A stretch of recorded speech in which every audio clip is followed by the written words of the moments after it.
À seulement 7 ans, le prince George doit déjà s'adapter à la couronne. Troisième en ligne dans l'ordre de succession au trône d'Angleterre, le frère aîné de la princesse Charlotte, qui pourrait hériter d'un autre titre de noblesse, et du prince Louis deviendra roi une fois que le règne de son père, le prince William, deuxième derrière le prince Charles, touchera à sa fin.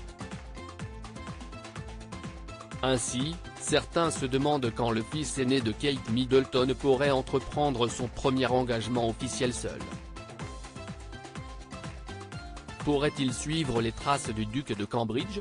Car, s'il sensibilise déjà son premier fils à son futur rôle, le prince William ne s'est pas lancé dans son premier engagement officiel avant un âge adulte.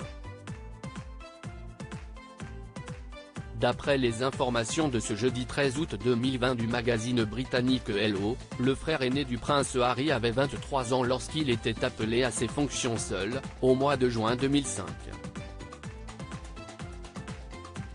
Il avait alors été invité à rejoindre l'équipe de rugby des Lions, durant leur tournée néo-zélandaise. Un voyage de 11 jours, comme le rappellent nos confrères d'outre-Manche, durant lequel le père de famille a également représenté Sa Majesté Elisabeth II à l'occasion d'autres événements pour la commémoration de la fin de la Seconde Guerre mondiale. Toutefois, aucune règle établie par le protocole n'empêcherait le prince George de prendre un chemin différent de celui du prince William.